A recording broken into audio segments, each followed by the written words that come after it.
Alright guys, we're approaching the end here. When you watch this, either on Thursday or Friday, you will be at the last full week of May. And we still have a couple other things to do yet, so don't bail out on me yet. I'm going to try to get through things really quick. Try to make it as easy as possible for you. So we get through. So today we're just going to finish up the last part of the war. We talked about last class, the United States is finally involved. So let's finish up the war and let's make peace, okay? So last class we talked about the Lusitania and the sinking of the ship, where 128 Americans were killed in May of 1915. February of 1917, the Germans declare the use of unconditional submarine warfare, where they're going to sink any ships that they believe are a threat to them or carrying the supplies that will be used to harm them. We then had the Zimmerman Note, or the Zimmerman Telegram, in January of 1917. That was intercepted by the British, published in the American newspapers in March of 1917. And then we had, in early April, the sinking of the 4 American cargo ships, and April 6, 1917, where U.S. Congress gives the resolution to declare war on Germany. All right, so the United States is in the war, 1917, okay, early 1917. Okay, so Wilson is running for election. He kept us out of war. By 1917, he wants to help end the war. Okay, as the war is coming to an end, his most popular idea is this idea of the 14 points, where countries should be idealistic and they should be able to determine their own identity. Okay, so how does the United States change the war? Well, they come in, you think about it, the war starts in 1914. All these other countries have been fighting now for 3 years, nearly 3 years, right? So the United States comes in, their soldiers are fresh, motivated, okay? They're ready to seek revenge against the Germans. They also have new equipment, new supplies, okay? You see right there, $7 billion worth of food and guns coming into the war on the side of the Allies, okay? They have the second largest Navy, okay? And then the manpower. Right, when they first entered the war, March 1918, a year after the end of the war, they have 85,000 troops. By the time the war is coming to an end, they have 1.2 million troops. Okay, and they have morale. They want to be involved. Okay, remember when the war first started in the German side, and even in the French side, those people were geared up, ready to go to war. As war is taking place and neither side is gaining an advantage, okay, the morale starts to lower. Okay, same thing that happened with the Russians. So now you have Americans that are coming, they're ready to go, they're ready to fight. Okay, so they're going to be very decisive in ending the war. Okay, we had mentioned last class, total war, devoting all the nation's resources to the war effort. Okay, the governments take over the economy. They tell factories what to make. And we talked about that, I think, in the last PowerPoint I gave you, where an example, a company like Ford, hey, listen, you're not going to make cars anymore, you're going to make ventilators right now. So they're telling factories, hey, listen, you're going to stop producing, I'll give you an example, lunch boxes, instead you're going to make ammunition, and how much they should produce. Okay, unemployment pretty much goes away throughout the world, and women are going to take on greater roles in the workplace.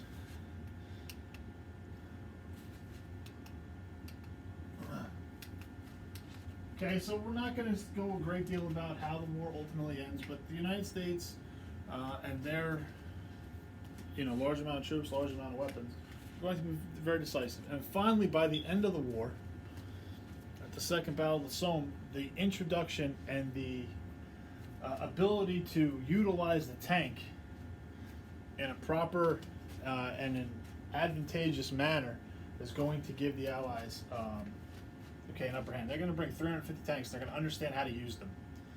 And that's going to be another advantage. Okay, so 11/11/1918 is the armistice.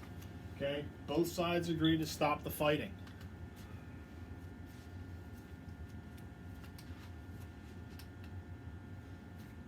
Paris Peace Conference, 1919. Okay, as I have told you since the first day of school, and we've talked about wars and things like that. We're stuck here.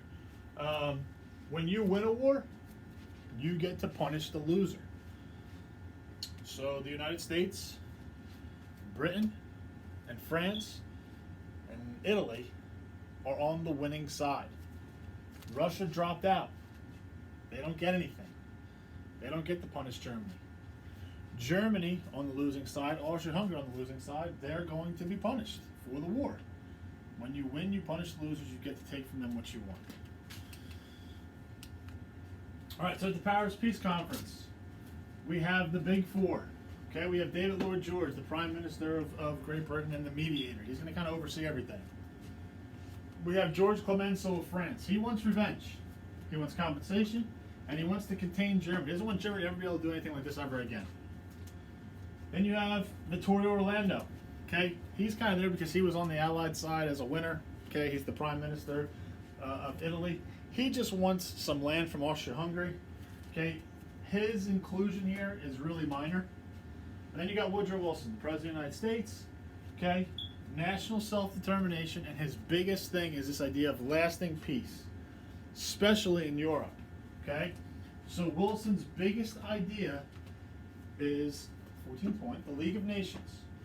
Okay, Wilson is going to give in to these demands of Britain and France as long as he is able to ensure that his idea at the Paris Peace Conference of the League of Nations, this international organization of peace, is accepted by everybody.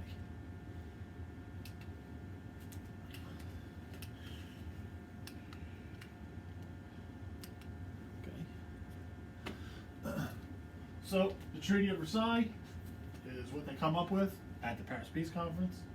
Okay, it is the largest of the treaties. It is signed between the Allies and the Germans. There are other treaties that are signed between the Allies and the other losers. Austria-Hungary, I don't mean to say it like that. Austria-Hungary, the Ottoman Empire. Okay, that also are going to dictate what's going to happen to those countries. But the biggest one, the most important one, is the Treaty of Versailles. Okay, so it's signed in the Hall of Mirrors. Remember when we did the French Revolution, we saw what the Hall of Mirrors looked like at the Palace of Versailles on June 28th, 1919. So you're talking about, from the end of the war, you're talking about 8 months that they're waiting for this to all go down.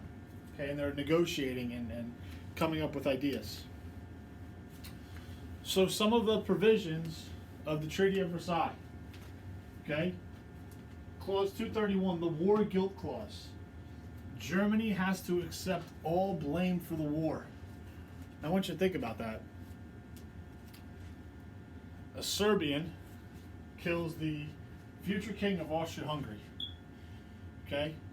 Russia backs Serbia. Germany backs Austria-Hungary. Germany declares war on France. And this whole chain reaction starts. But Germany has to accept full blame. Is that fair? Ask yourself, is that fair? It's your fault. This whole thing, all this destruction, all these deaths, it's your fault, Germany. You did this. Okay? All right, the Allied and associated governments affirm and Germany accepts the responsibility of Germany and her allies for causing all the loss and damage to which the Allied and associated governments and their nationals have been subjected as a consequence of the war imposed upon them by the aggression of Germany and her allies. You, Germany, your aggression caused all of this. It's your fault. And your friends too, but look, they specifically say Germany accepts. Clause 232, reparations. Not only does Germany have to accept blame, Germany, you're going to pay for it. All this damage that was caused by everybody, you're going to pay for it. And it's going to come out to be about $33 billion that Germany's going to have to pay. So again, you're German. Think about it. Wait, we got to pay this? This doesn't seem fair. This can't be right. Okay, the size of the countries are going to reduce at the losing sides. They're going to create an independent Poland. They're going to create Yugoslavia. They're going to create Czechoslovakia. new countries are going to be formed. There's going to be this buffer zone, okay, set up around France, between France and Germany, so Germany can never invade France again. Okay, Germany loses all of its overseas colonies. Now, this one is going to sting Japan. Japan thinks that they're entitled to those colonies. Japan gets nothing out of this. All right, so if we go back to when we did, the imperialist Japan, okay, they already have this kind of beef with the United States going back from the early 1900s. They're not even invited to the table at the Paris Peace Conference. They don't get anything from this. Though they fought to help them, they get nothing out of this. Okay, it's just another reason why they have this built-up animosity towards the United States. Okay, we're foreshadowing what's going to happen down the road. Okay, there's going to be the formation of the League of Nations. But ultimately, when the League of Nations is brought up, okay, when it goes to vote in the House and the Senate, it's voted down. So without the approval of the whole Congress, Wilson can't get this passed. So the most important thing to Woodrow Wilson is the League of Nations, and his own government says, nope, sorry. So we have this new group formed, this League of Nations, without the presence of the most powerful country in the world. So right from the get-go, this is doomed to fail. Okay? As a result, the League of Nations is formed without the United States, and it is unable to prevent anything from happening. Remember, if there's going to be an issue between the two countries, they're supposed to be able to go to the League of Nations and talk out their problems. Well, without the United States there to mediate, it's going to be hard for it to work. Okay? Who's going to mediate? Who's going to be the big country that's going to kind of fix things? They don't have that. Okay, so League of Nations is doomed to fail right from the start.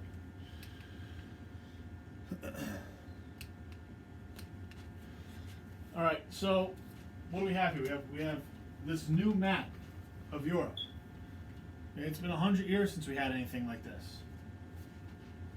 Okay, Germany's still there, but Germany loses land.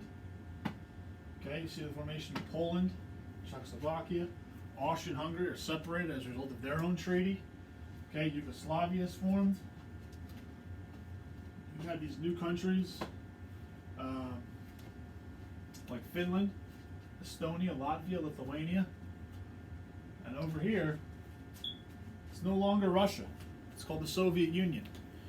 And we'll look at that next week, what happens with Russia, the Soviet Union. And you also no longer have the Ottoman Empire down here. Instead, you have Turkey. So you have all these new independent nations that are formed out of the empires that lost World War I. Okay? All right, so on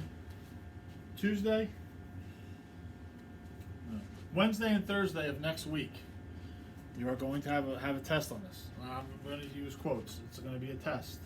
Okay? It's mostly going to be multiple choice. There will be a few, 1, 2, maybe 3, okay, written responses. Okay? It's not going to be anything crazy. All right? It's all going to be stuff that I've shared. All these PowerPoints all these videos are posted. I'm not taking them down. You have all your notes. There's going to be no surprises. If you've looked at your study guide, and I am going to collect your study guide as a grade, so make sure that you submit the day of your test. There's a couple questions about the Russian Revolution. I forgot to go back and take those out, so you can take those off. So there's a question about like Lenin. You can take Lenin off. You can take off the question about what happened to the Tsar. And I don't remember exactly how they're worded, but there's like 3 or 4, maybe 5 questions. The only thing that you do need to know is the Treaty of Brest-Litovsk, because that's the treaty that took Russia out of the war, and that was signed by Vladimir Lenin, okay, because he takes over for the Tsar. But the questions about like the Russian Revolution, do not worry about for your test. I've taken them off. You can leave them blank on your study guide. We'll do the Russian Revolution probably in a day or two next week. All right, so like I said, we're into June. Okay, next week we have to do the Russian Revolution. I'll do that really quickly. and then we kind of have to do the rise of Hitler, the rise of Joseph Stalin, the rise of Mussolini, and the Holocaust. I know it sounds like a lot. I'm gonna get through it as quickly as possible. I might do like a video for one of them. I might do a quick PowerPoint. Okay, and we're gonna be going right till the end. So as we get closer to the end, there's going to be different things to do. I might give you a day like I did a couple weeks ago, where you have a day to submit missing work, to kind of get caught up on things. If you're behind, try your best not to wait to the last day. If there's things going on, okay, send me an email, okay, just so I can know, all right, so-and-so owes me these 6 assignments. There's something going on. I know that I can expect them, okay, because most of you are doing fine, but there's a couple of you that I am worried about, and I don't want it to be these last couple days that torpedo you, okay? So make sure that if you've got something going on, please let me know, all right? If you have any questions, okay, email me. I have that question thread, but sometimes those messages don't come through and I don't see them. So if you have something pressing, please just email me directly and we'll look at it. Okay, if you're behind on anything, just submit it. I have been very lenient in taking late work, so make sure that you getting stuff in. Some of you have some zeros in there. If you just submit the work, I'll take the 0 away, okay? Because I know there's a lot going on. All right, so again, any questions, send me an email. Be ready. You will have a test next week, quote test, and we will. And there's going to be a time limit. I can't give you unlimited time, so keep that in mind as well. Okay, it's going to be mostly multiple choice, so you should be able to answer like 2 questions a minute or so. So I'm going to look at that for my time. So if you are going really slow through it, you're probably going to run out of time. I don't want that to happen. Okay. All right, keep up the great work, and I will see you soon.